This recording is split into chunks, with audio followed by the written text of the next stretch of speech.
¿Qué tal amigos? Espero que se encuentren muy bien en el día de hoy. Tengo la dicha de poder llegar a cada uno de ustedes gracias a las distintas redes sociales que podrán encontrar en la descripción de este video. Y así sin más, pues comenzamos con el tema del día de hoy. El 18 de marzo del año 1861, el presidente de la República Dominicana de aquel entonces, general Pedro Santana, anunció ante el pueblo de Santo Domingo la vuelta a la monarquía española. Claro está, el sentimiento mayoritario de muchos dominicanos es de desconcierto, o fue de desconcierto, mejor dicho, pero también hubo muestras de entusiasmo y de negativa, de rechazo ante esta proclama unilateral de Pedro Santana. ¿O acaso fue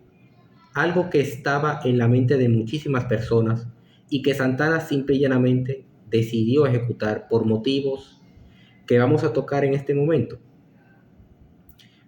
Hoy vamos a tocar este tema que ha sido o ha recibido muy poca atención por parte de nuestros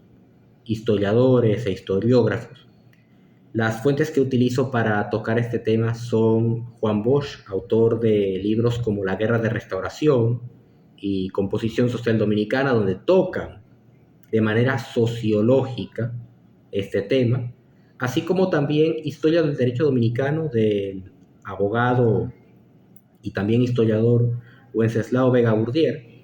que lo aborda ya desde una perspectiva jurídica, es decir, aboga no la anexión a España, que es el primer término equivocado que vamos a desmontar, sino la reincorporación a España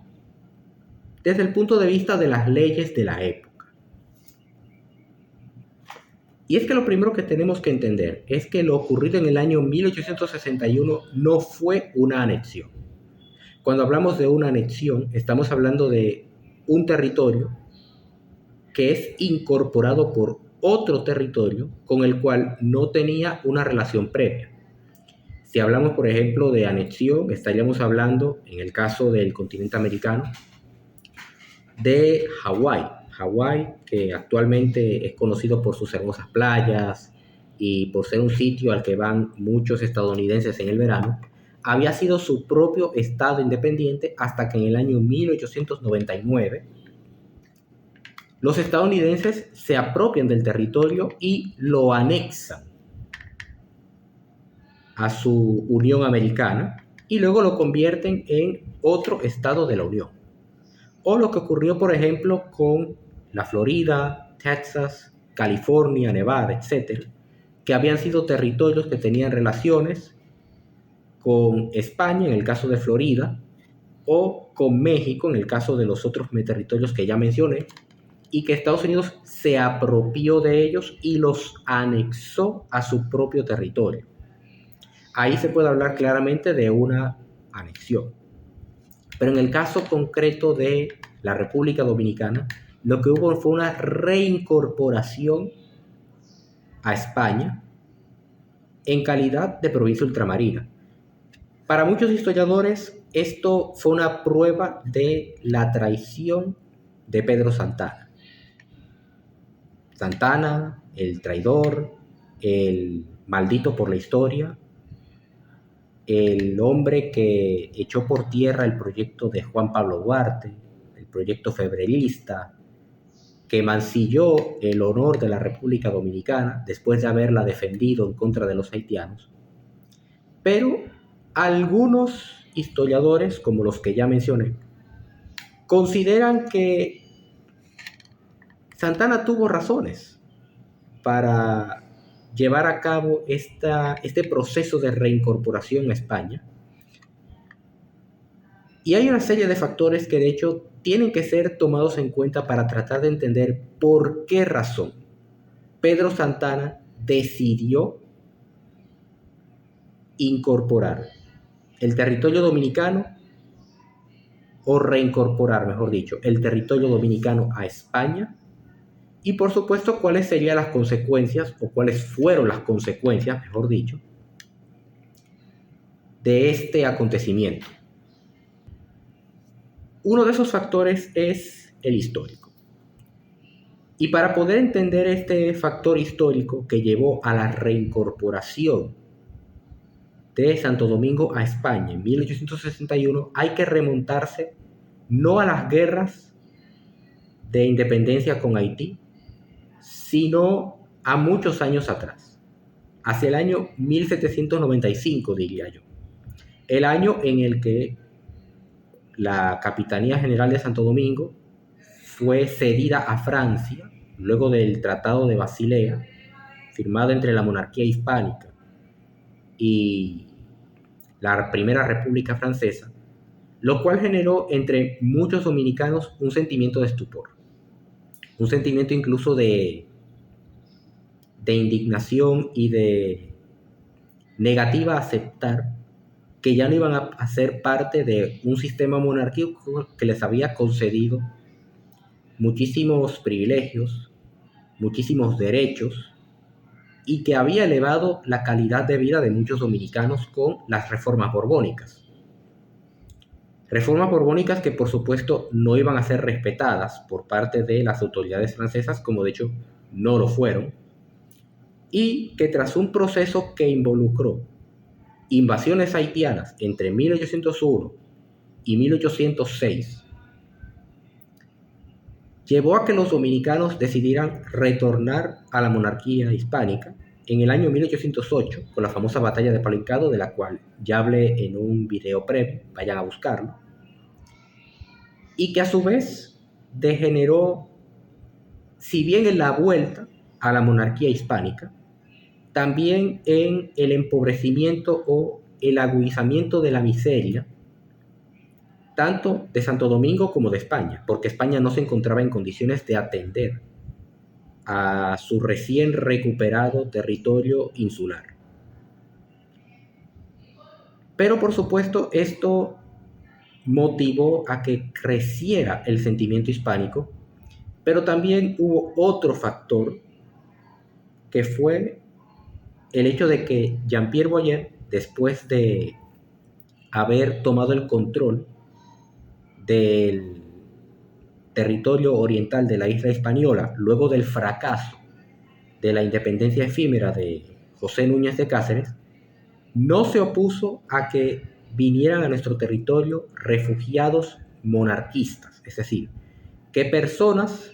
que luchaban en el bando realista en contra de Simón Bolívar, que por cierto recibió el apoyo del antecesor de Jean-Pierre Boyer, el presidente Alexandre Pétion, vinieran al territorio dominicano. De hecho, el Caribe, durante buena parte del siglo XIX, se va a mantener como un territorio eminentemente hispanista, promonárquico y más interesado en tener buenas relaciones con España que en independizarse. En el territorio oriental de la isla Hispaniola, que había sido incorporado por Haití, se va a ver claramente, y a la postre con personajes que van a ser destacados en la historia dominicana, como lo fueron el propio general Pedro Santa Anna, como lo fue Felipe Alfau Abad, que fue uno de los miembros de la Trinitaria y que terminó su vida en España, y cuyo hijo llegaría a ser incluso gobernador o capitán general de Marruecos a principios del siglo XX, e incluso una figura tan destacada como mi novelista favorito, Manuel de Jesús Galván, autor de Enriquillo, que fueron todos hispanistas hasta el último momento de sus vidas. Y de hecho este sentimiento hispanista no chocó con la idea de una república dominicana independiente, puesto que en efecto, en el año 1844, cuando se da la independencia dominicana, habían dos generaciones. Una generación que estaba a favor del ideal republicano,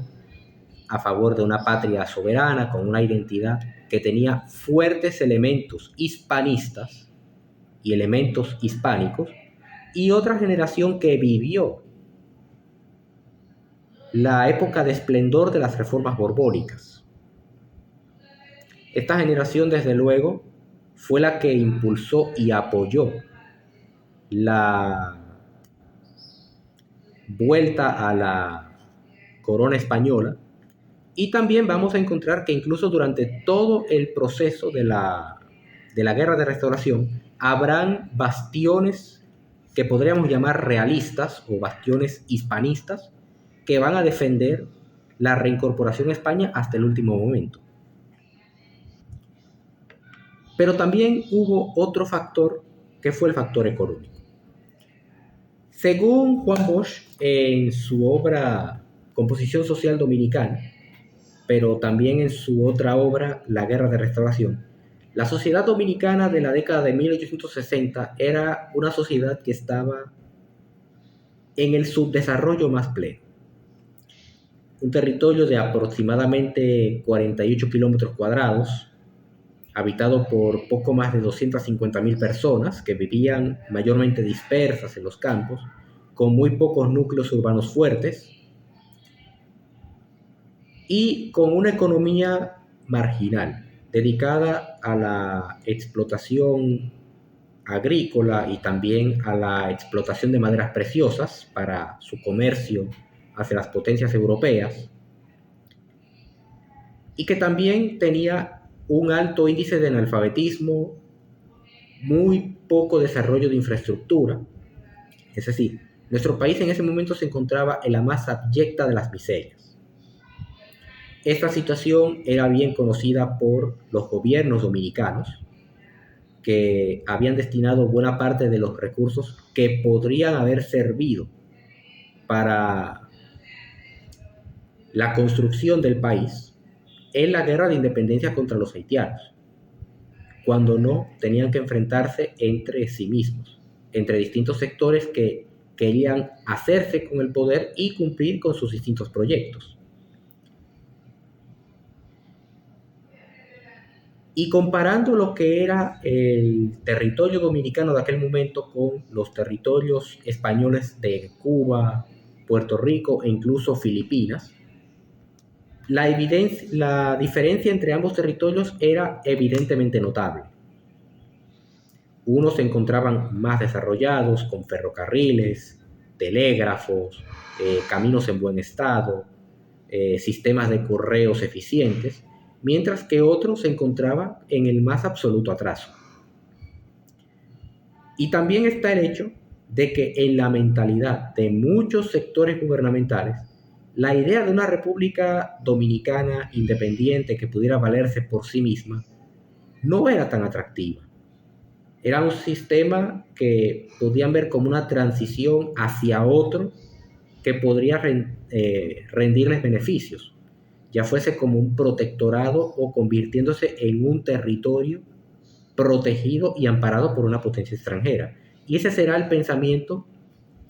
incluso de aquellas personas que apoyaron el movimiento independentista de Juan Pablo Duarte en su momento,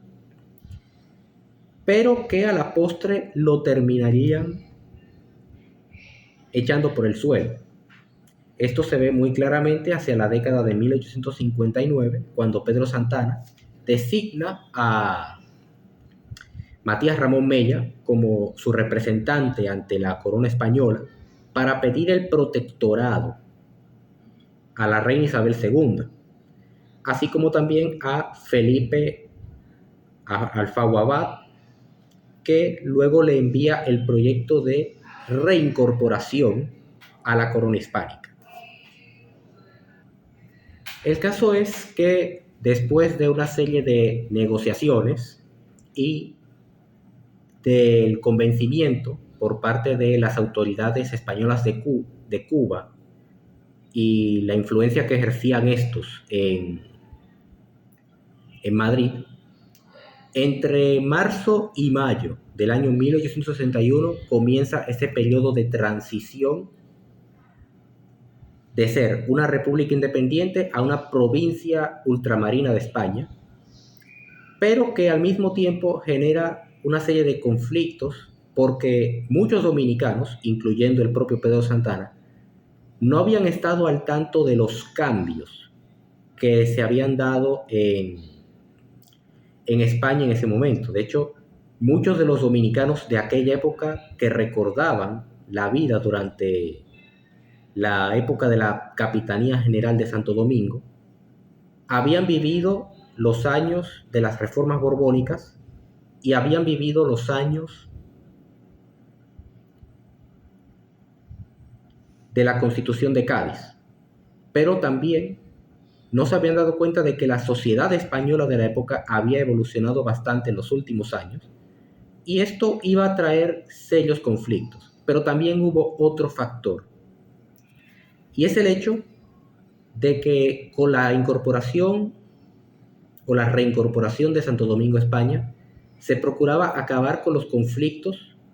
con los partidarios de Buenaventura Báez.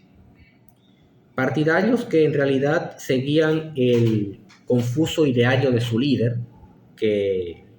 si nos ponemos a evaluar tenía más cualidades de traición que Pedro Santana, y al mismo tiempo procuraban buscar el desarrollo del país. Pero lo que ocurrió en realidad, y en eso puedo estar de acuerdo un poco con los amigos de Venezuela Provincial, otros youtubers hispanistas, que en la descripción del video les dejo el enlace tocando el tema de la reincorporación de Santo Domingo, España. Las diferencias entre ambos sectores, entre los españoles y los dominicanos, se hicieron notorias, más que todo porque, lejos de ser una provincia ultramarina de España en todo el sentido de la palabra, nos vinimos a convertir en una dependencia de la Capitanía General de Cuba. De hecho, desde Cuba era que se pagaban los sueldos a la administración local de Santo Domingo Español, y también desde Cuba es que se designaban a los funcionarios que iban a trabajar en el Santo Domingo Español. Pero también está el hecho de que muchos de los soldados que vinieron a engrosar las filas de la nueva milicia o de las reservas y las milicias de la recién reconstituida Capitanía General de Santo Domingo eran muchos cubanos que habían sido entrenados, y esto lo recoge Juan Bosch en su obra La Guerra de Restauración, en la idea de que el negro y el mulato de aquel momento no eran personas de fiar. Entre la época inmediatamente posterior a la independencia de Haití y el año 1861, al cubano y al puertorriqueño, pero más que todo al cubano, se le educó en la idea de que ellos también podían ser víctimas de la barbarie de una revolución de esclavos. A pesar de que en Cuba la población negra era una minoría que era vista con mucho recelo por parte de las autoridades y eran vistas también con mucho recelo por parte de los policías y de los militares de la época. Y de hecho hay un evento que es recogido en esta obra de Juan Bosch que cita a José Lagándara, en la cual un soldado español le increpó su color de piel al general Juan Suero, a la sazón el jefe militar de Puerto Plata, y esto, obviamente, al ser denunciado ante las autoridades españolas, generó que este soldado fuera degradado de su rango, y una disculpa, por supuesto, al general Suero. Este general Suero, a que yo particularmente considero como uno de mis héroes en el bando realista de la Guerra de Restauración,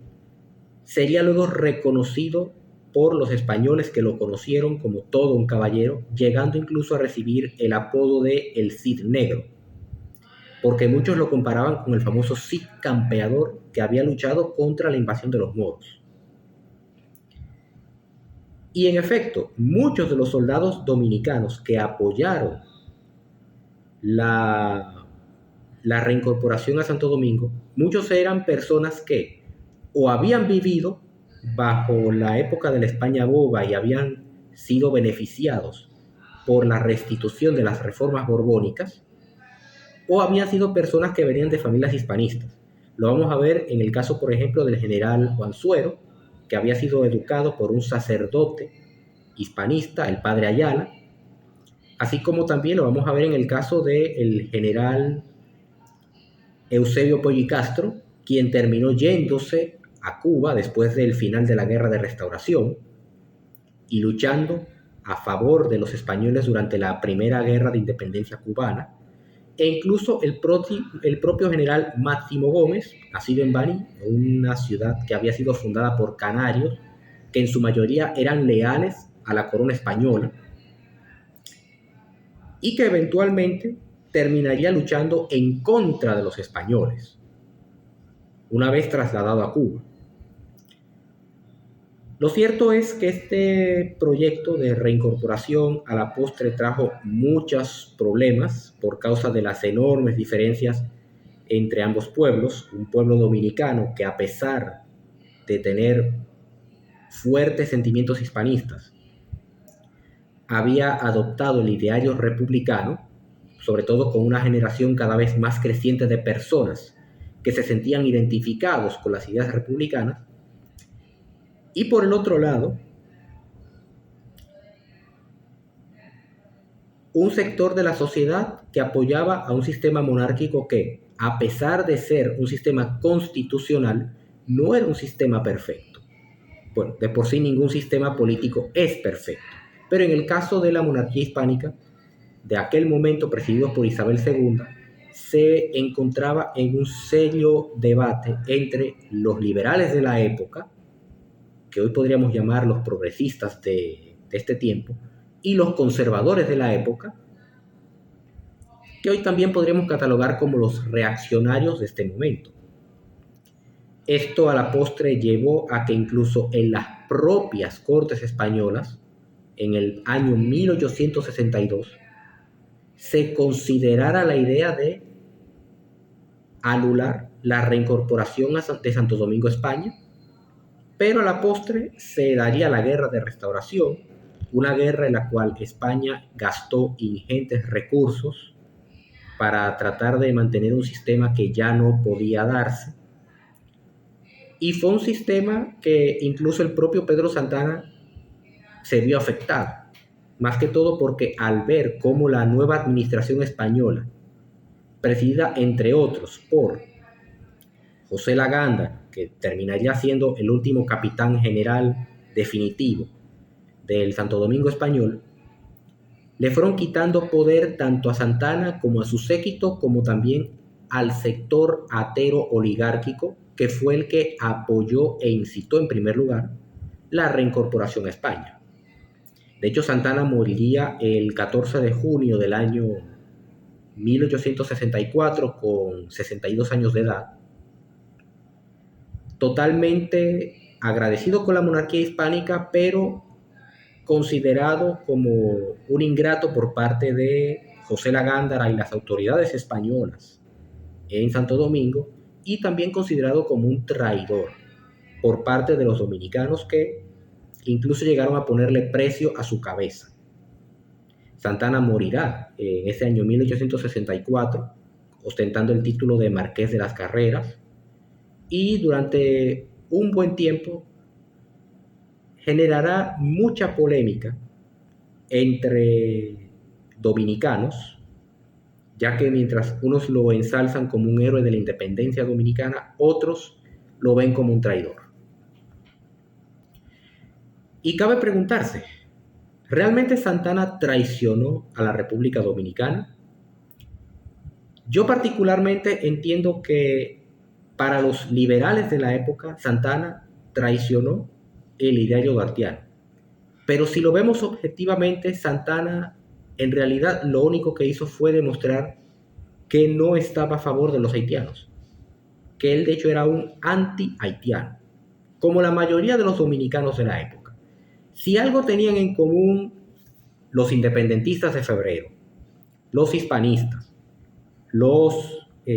partidarios de la incorporación a Francia, e incluso los que buscaban la incorporación a Inglaterra y a Estados Unidos, es que todos tenían un solo enemigo: Haití. No querían volver al dominio haitiano y preferían bien ser un territorio independiente, bien ser un protectorado o bien ser un territorio de ultramar de cualquier otra potencia, con tal de no volver a ser haitianos. Juan Bosch lo deja bien claro en Composición Social Dominicana. Por lo que en realidad Santana no sería necesariamente un traidor, pero sí una persona que fue consona con las circunstancias que le tocó vivir. Ahora, con esto no se puede excusar la traición de Santana, o por dicho, no se puede excusar el accionar de Pedro Santana o el hecho de que prefirió devolver un territorio que ya era independiente a manos de la corona española. Pido disculpas por el lapsus que tuve, pero sí pudiéramos tratar de entender por qué razón lo hizo y tratar de valorar el hecho de que fue el hombre que garantizó la integridad territorial dominicana frente a las agresiones de Haití